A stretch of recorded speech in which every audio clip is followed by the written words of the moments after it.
So last week, I had just finished putting the daily worship guide together for this first week in Hosea when I came across one of those year-end lists. It was something like 2017's most viral stories. And I'm sort of always interested in what people are willing to share. And viral, whatever they are, means that a lot of people are sharing them for some reason. And as I made my way through this list, I got to number one, and I was a little bit surprised because I had seen the meme on Facebook and Twitter several times throughout the year, but I guess I never really thought about how popular it was. And so I checked a couple other lists, and over, this is like the most shared meme in 2017. And the meme is called The Distracted Boyfriend. And it started with this stock photo that John has for us. So I did not buy the image, so it's marked by its owner. So, The Distracted Boyfriend. I saw this meme for the first time, actually, when one of my conservative friends shared it. He'd been getting frustrated online with all of the online debates he was having with Bernie Sanders supporters. And so this is the version of the distracted boyfriend meme that he shared. That one? The idea is that of the meme is really simple. The youth are easily distracted by socialism as she walks by. Even though they're in a relationship with capitalism, there's this attraction to socialism that pulls their gaze.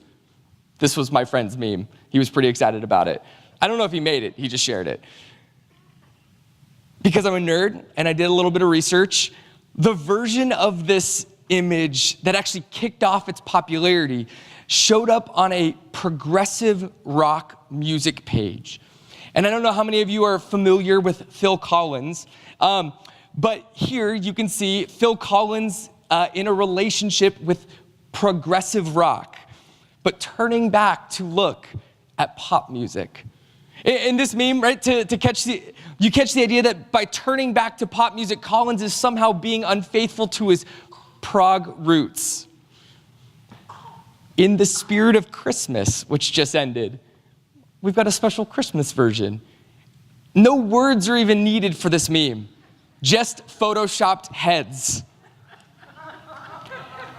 This image perfectly captures the yearly temptation we face to make Christmas about Santa rather than Jesus, right? You can find thousands of these. All of these I have drawn from the internet. A number of them actually draw on Bible stories. Like this one from the book of Genesis, where a man named Lot was married to a woman. They were fleeing their home, which was Sodom, and she turns back to Sodom and is turned into a pillar of salt. So, you can see the genders of the people don't matter, whether they're people or places, like it doesn't matter. This meme just works really well for all sorts of things. If you use the daily worship guide this week, if you were listening to the scriptures that were read for us this morning, you probably already know why this meme got my attention. In the very first passage we read this morning, Hosea chapter 2, verse 5, we heard the Lord say, "For their mother has played the whore. She who conceived them has acted shamefully. For she said, I will go after my lovers who give me my bread and my water, my wool and my flax, my oil and my drink." The Lord here is speaking about Israel's unfaithfulness to him. And hopefully you can connect the characters, the figures to the meme, right? The distracted boyfriend has become the distracted wife, Israel. The Lord is shocked and sort of disgusted as the partner. And then you have the lovers walking by, lovers who attract the wife with all of the things that they can give her. The bread and the water and the wool and the oil. This morning's passage is about a love triangle. Israel is caught in the middle between Yahweh and other gods. Now Yahweh is the personal name of Israel's God. When you read your Bible and you read the word Lord, and all of the letters are capitalized, this means that in the Hebrew text behind it, this is the personal name that God gave to Israel. Yahweh is the one who showed up and he made these covenant promises to men, Abraham, Isaac, and Jacob. Yahweh is the one who heard the cries of his people as they were in Egypt. Yahweh is the God who rescued Israel from their slavery in Egypt and renewed his covenant with them. Israel is caught between Yahweh and the other gods. And the other gods are just that. They are other than Yahweh. They are the gods that Israel's neighbors have always worshiped and they have always trusted. And as you read the story of Israel, you notice again and again that Israel has always been a pretty small and mostly insignificant people in the world. Other than a brief moment under King David, under King Solomon, Israel has mostly existed under the shadow of other bigger, more powerful nations. And so as this small people, you can imagine how Israel's, the nation's gods have always had some sort of lure or appeal to them. And I want to explain this attraction a little bit because as we work our way through the book of the 12, these 12 books that we refer to as the minor prophets, this is a central issue that comes up over and over and over again. But it goes like this. If someone is bigger than you, or stronger, or richer, or more influential, and you want what they have, you want to be like them, then we typically start to imitate them in some way. This is actually what the entire self-help industry is all about. Read somebody's books or blogs. How did someone lose weight? How did someone start a successful business? How did someone gain online fame? Read their stuff. Begin to adopt their values. Imitate them, and you too could look like them, succeed like them, live like them. Right? I mean, we're familiar with this. Well, in the ancient world, this sort of competition, this sort of measuring up was all about your gods. Whoever had the strongest gods went the furthest, built the biggest, became the richest, which meant that if someone had a stronger God than you, you could begin to worship their God too and gain some of the blessing that he had given their people. And if you gave more to that God, if you won over his affection, he could actually become your God. And as long as you just kept the gods happy, they would stay with you. They would work for you. They would work to keep you happy. But, and this is the craziness of the ancient world, if you didn't do enough for your God, if you fell short in some way, and you usually didn't know what way, or if someone swooped in and won your God's affection, well, there was nothing you could do to keep your God from abandoning you for your neighbor. You are out of luck. And so let's take a look at our distracted boyfriend meme one more time. The gods of the ancient world were like the distracted boyfriend. The gods might be with someone, right? They might be the gods of Egypt or Syria or Babylon, but the gods always had a wandering eye. and could easily be tempted by some other nation who would do more for them. It's interesting that in this meme, we could replace the distracted boyfriend with either the gods of the nations or Israel. The gods had a wandering eye, and according to the Lord, so does Israel. But this makes perfect sense if it's true that we become like what we worship. If Israel worships unfaithful gods, if Israel worships gods who cannot be trusted to keep a commitment, gods who break their promises, gods who are fickle and who follow their bellies, well, Israel will become unfaithful people who cannot be trusted to keep their promises because they are fickle and they follow their bellies. The Lord announces this is exactly what Israel has become, using the super provocative language of prostitution. Hosea chapter 2 makes it clear Israel is for sale. She will give herself away to the highest bidder. Israel at this point in the story doesn't just have a wandering eye. They're well past that. Israel has left the Lord and has gone chasing other gods down the street.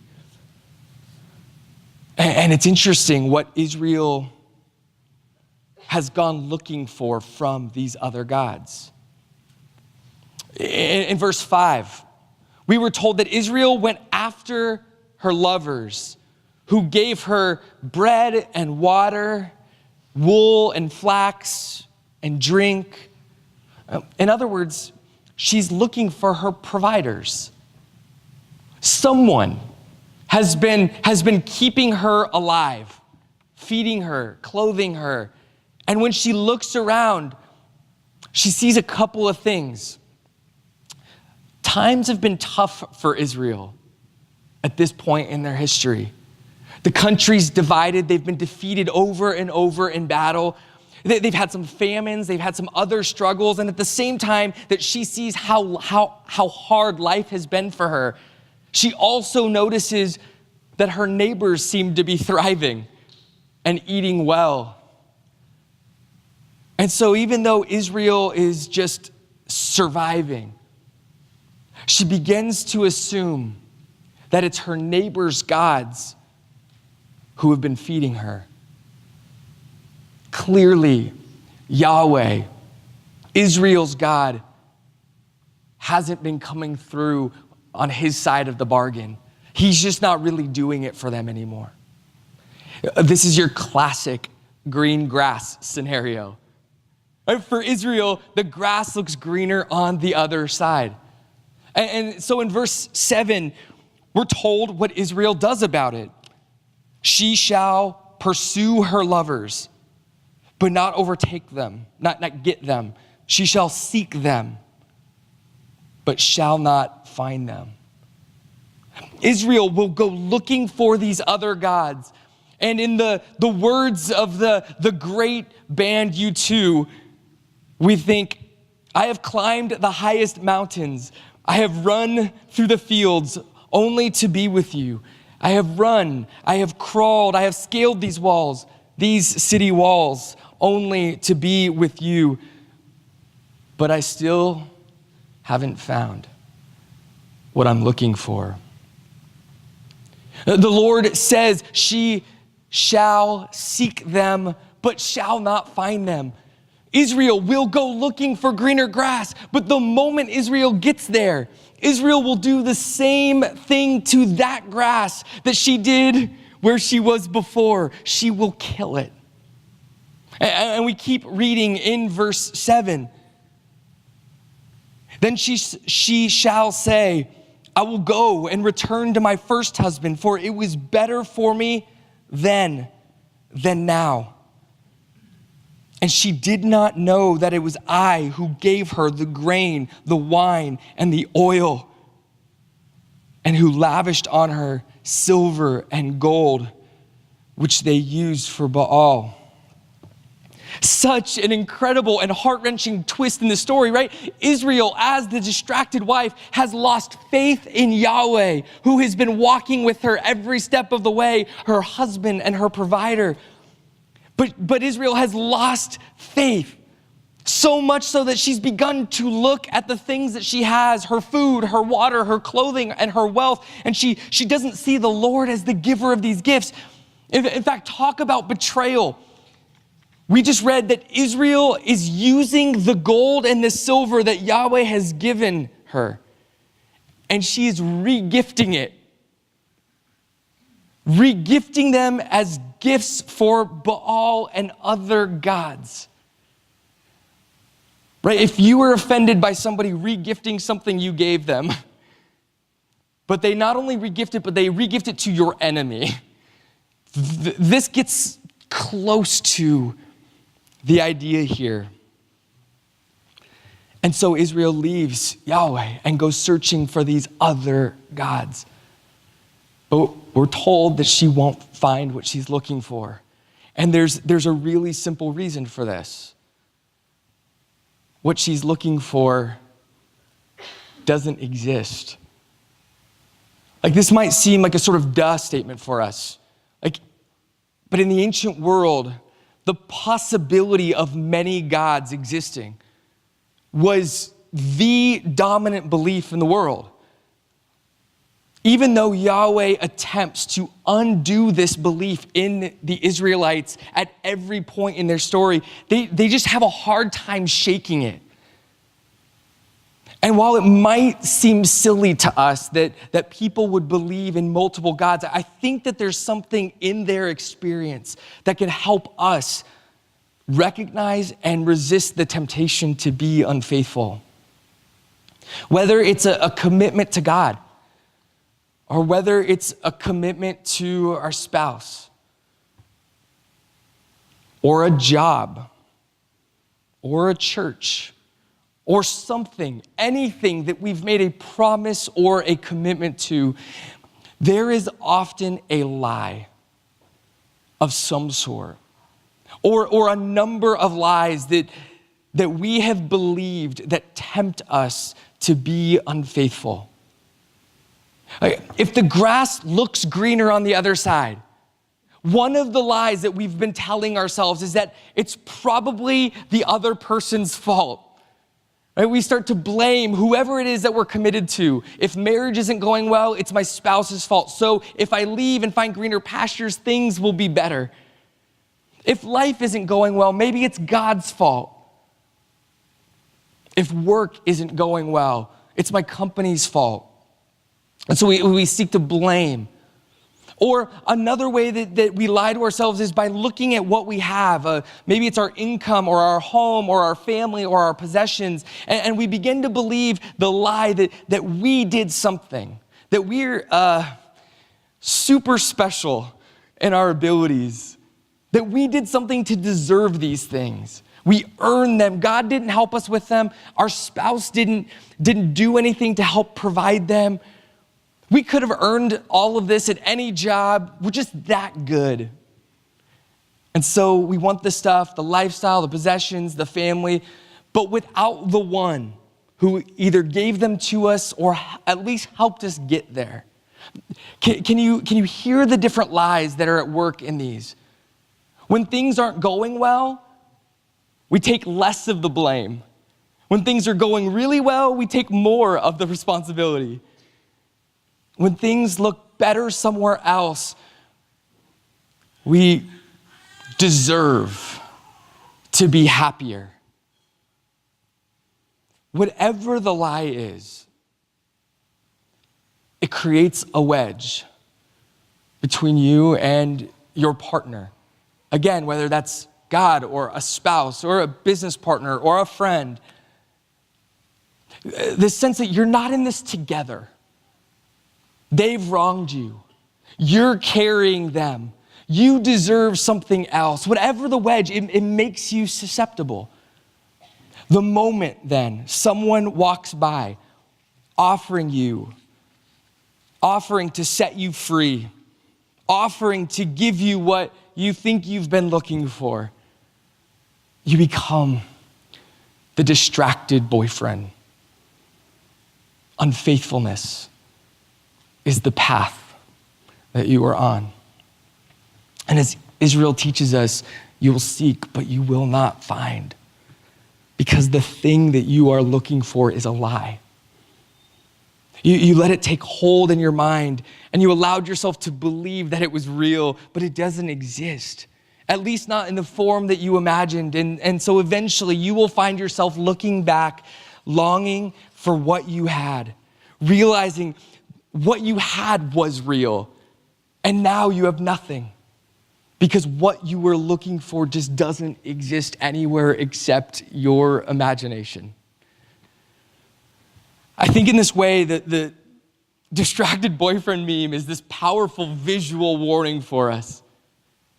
To have wandering eyes is a dangerous place to be. Whether those eyes are wandering from God or from your spouse or from whatever other commitments you have made in your life, wandering eyes mean that there may be lies at work in our hearts and in our minds, creating discontentment in us, leading us to look elsewhere for something that we promised to find in this relationship, whatever it is. Reflecting on our own temptation to be unfaithful, we then ask the question, so what happens when we have been unfaithful? What is God like? What does God do when we've been unfaithful? How does God respond? For Israel, they constantly struggled with the distinction between Yahweh and the gods that their neighbors created. Like I said earlier, they were attracted to their neighbors' gods. Their neighbors' gods actually made perfect sense to them. Like we noticed earlier, humans act a lot like the gods of Israel's neighbors. And why is that? Why do the gods of Israel's neighbors sound so much like humans? Oh, the Bible tells us that these gods were made in the image of humanity. Remember, we were made in the image of Yahweh.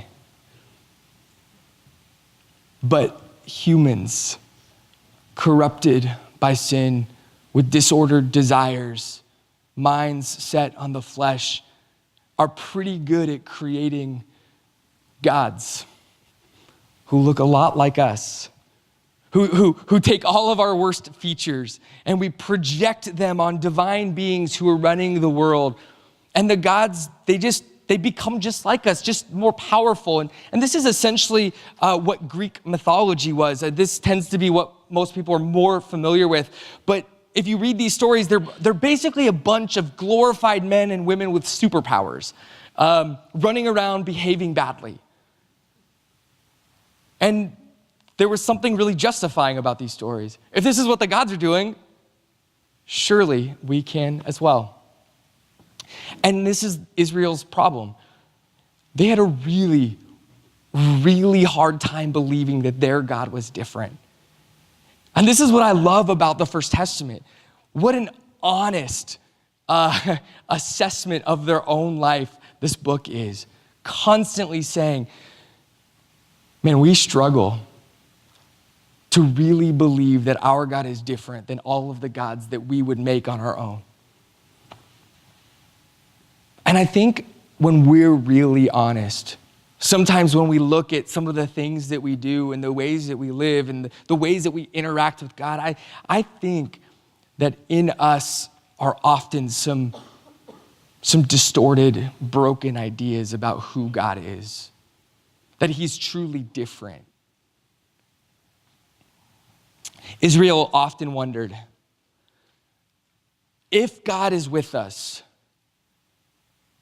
but he sees someone better walking along, why wouldn't he turn and walk away from us? We've been so much trouble for him.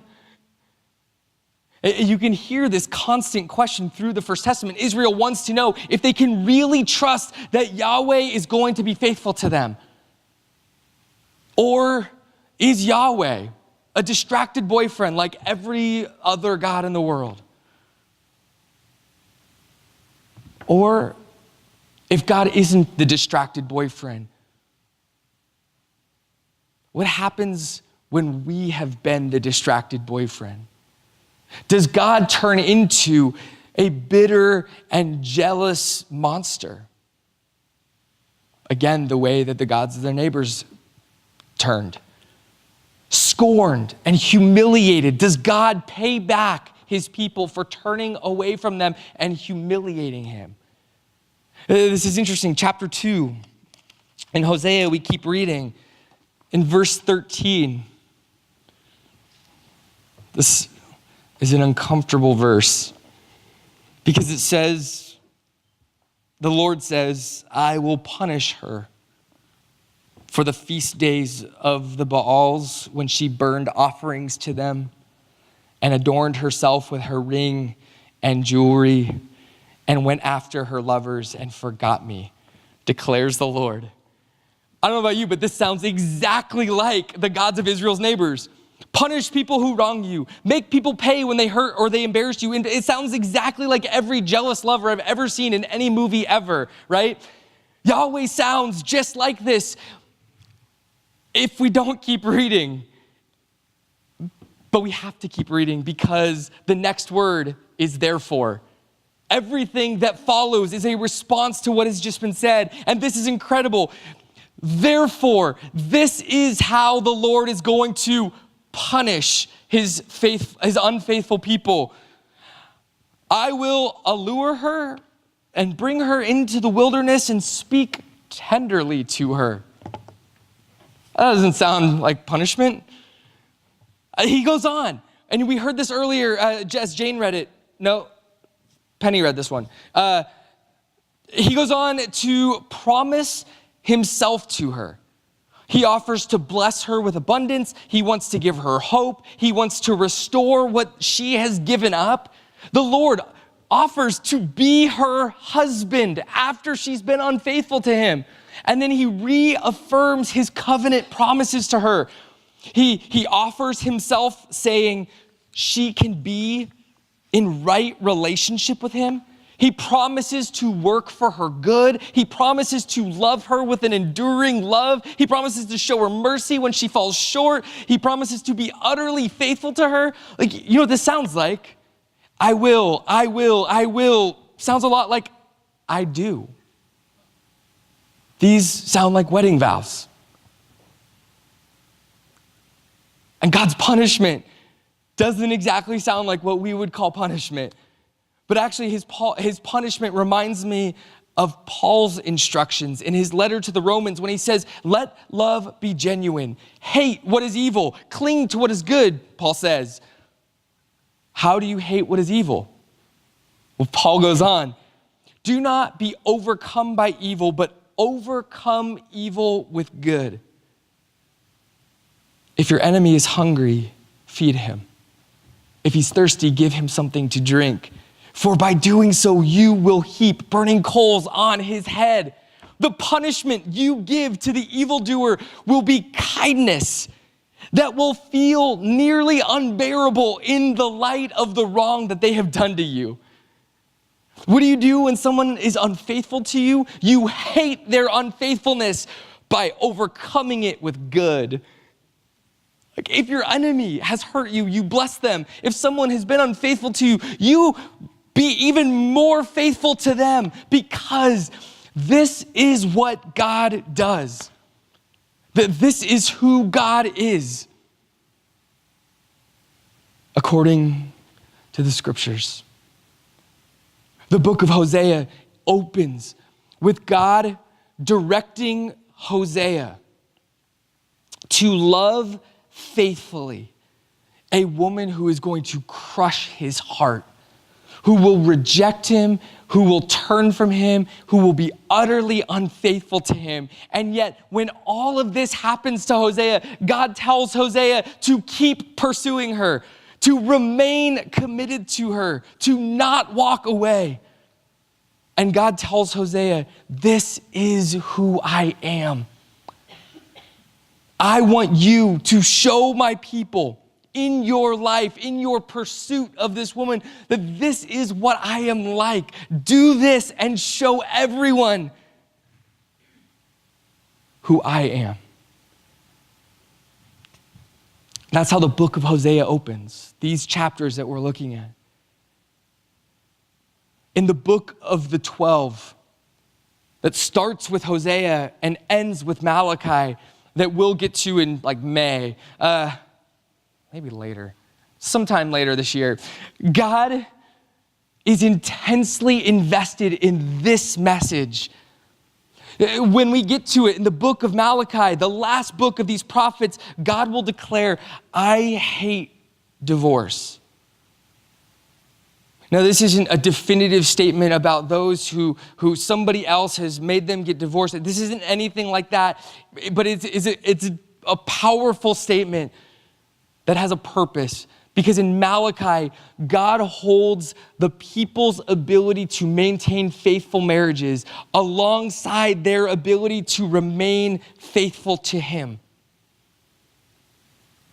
In the first book of Hosea and the last book, Malachi, of these 12 prophets, God says, you cannot love me without loving your neighbors. It's not possible. You can't say that you love me if you do not love your neighbors. So let's look at how well you keep your word to others. Let's look at how well you keep your promises to others, how you commit to people and to communities.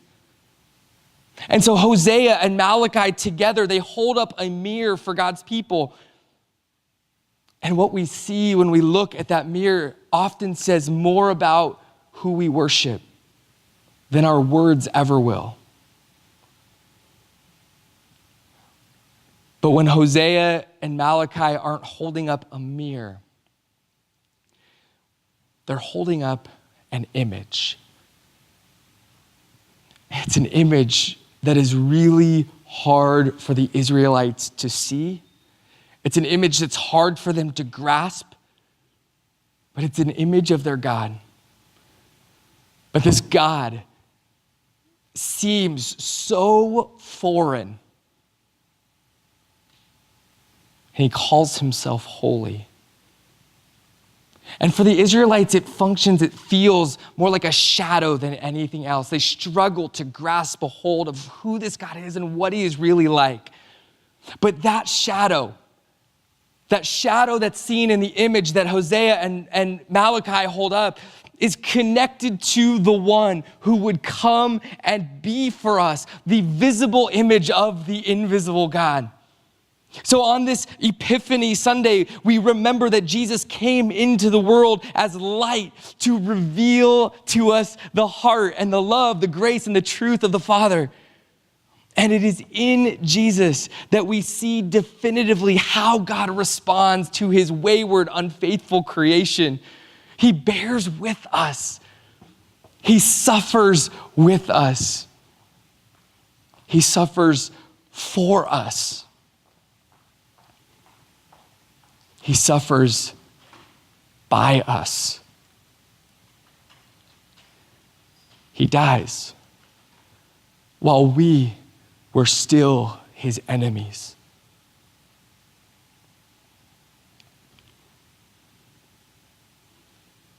But we hear Hosea speaking the word of the Lord, announcing, I will make for them a covenant. And as we look to the table together, our ears perk up as we remember Jesus sitting with his disciples saying, this is the blood of the new covenant. And so we remember as we take this meal together this morning, just how faithful our God is. That when we have been utterly unfaithful, God is not bitter in his jealousy. He lets us go, and yet pursues us in this amazing sort of paradox, not forcing us to come back to him, but laying down his life for us to say, there's nothing you can do to make me stop loving you. In fact, this is how much I love you. It is all of me. And so this morning, as we come to the table, we remember this meal as a demonstration of God's faithfulness. Let us worship him and allow him to form in us his faithfulness. So that maybe through the relationships we have, the commitments we make, the way that we live with one another, people who can't quite believe that God would be this faithful might see it in us and might believe.